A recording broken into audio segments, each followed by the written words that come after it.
Hey, I'm Dr. Paul with Move Toward Wellness, and in case you've lived in a cave for the last 10 or 12 years, you've noticed that the obesity rate has gone through the roof. And this is a big concern for me, especially when it comes to children, because right now, a third of all of the children in the U.S. are overweight and obese. 17% of them are actually obese. The biggest concern, obviously there's lots of concerns, from self-esteem and sports performance and depression and things like that, but it's also a precursor to all of the chronic illnesses, from heart disease, diabetes, cancer, stroke.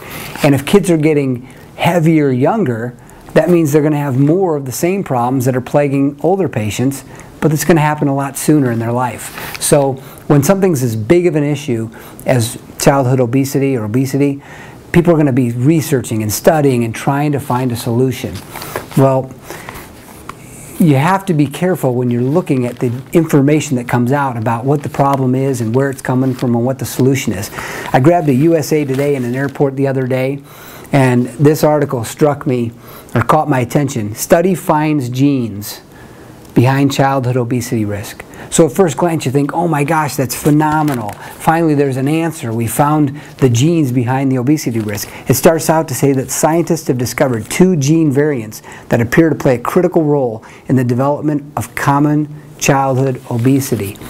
Now here's the thing you need to understand about genes. And it's not just applicable to obesity, but cancer, heart disease, diabetes, all these other things that they're searching for magic genes.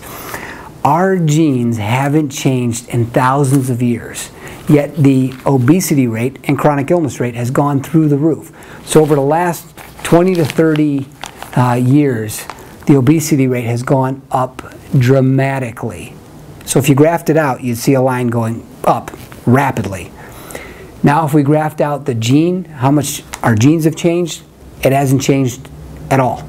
So if genes are responsible for the increase in obesity rate, then our genes would have had to change at the same rate the obesity rate has, and it hasn't done that. So they're going to spend a lot of time, a lot of money, and a lot of energy on gene and gene therapy and gene mapping, but the reality is your lifestyle choices are going to determine the obesity rates. The lifestyle choices. There is a Struan Grant, who's with one of the Children's Hospital. It says childhood obesity is partly in your genes, it's partly your lifestyle. That's inaccurate. It's in your lifestyle, because that's the only thing that has changed in the last 20 to 30 years that could explain the dramatic increase in the obesity rates. This article goes on to say that the obesity is recognized as a highly heritable condition. I'm going to tell you, people get really hung up on hereditary and family history. The reality is, what the children are inheriting are poor lifestyle choices. So if 2 people that live a very unhealthy lifestyle and they're both obese, the child is likely going to be obese, not because of the genes, but because they grow up in an unhealthy lifestyle. If you take that child and change their lifestyle, they won't have the obesity issues that their parents will have. So please don't buy into the gene explanation for health problems, because there are genetic issues, there are genetic conditions, but they account for maybe less than 1%, less than 3% for sure, but maybe less than 1% of all illness. So when I'm talking about chronic illness, you're not going to be able to blame genes for these things, because our genes simply haven't changed. They go on to say, we're going to continue to look for more genes, and the more information we get, the more accurately we will eventually be able to make lifestyle decisions for children based on their genetic makeup. Here's the thing, as humans, we're genetically similar enough that we can reproduce with each other.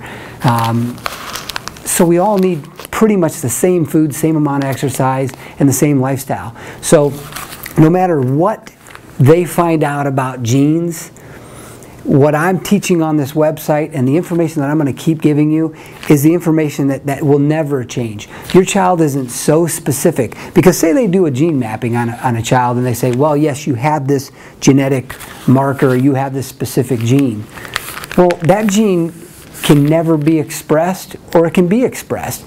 And what determines the expression of a gene is your lifestyle choices. I'm going to do a whole nother section or a letter or an article or something on this because it warrants the attention it needs, the whole gene thing. But when I saw this article, I just wanted to make sure that you knew that you're not going to find the answer to your health problems or your kid's health problem in genes. Our genes have not changed in thousands of years. What has changed is our lifestyle choices. Your child's health and well-being and risk for obesity lie in the foods that they eat, the amount of foods that they eat, the type of foods they eat, how much they move, the way they think, because stress is a factor, and the way we interact with our environment. So if you improve your child's lifestyle, I can guarantee you will see changes in their weight. And it's super important to be conscious of the weight because obesity is a major precursor to every chronic illness you're going to see that plagues us. And if you're an adult and you're battling weight and you're having obesity issues, the same goes for you. You do not have a genetic problem. It's a lifestyle problem, and if you improve your lifestyle, I can guarantee you're going to get the results you want to get. And the great thing about improving your lifestyle and adapting the wellness lifestyle that I try to teach is that your overall health improves, which means your energy goes up, your immune system is stronger, your skin looks better, your hair looks healthier, you have more energy, you're more productive. And as a side effect, you lose weight and you get a more healthy body weight. So join me as I continue to try to give you the information that you need to lead a healthy lifestyle. I'm surrounded by people every day that are choosing a healthier lifestyle, and I have the benefit of seeing how their lives change as a result of that. And there's nothing more exciting than to see somebody's health improve, because when your health improves, every aspect of your life improves. So if you like this information, pass it on to somebody else. Click the like button, add a comment, share an idea. Please contribute on the website.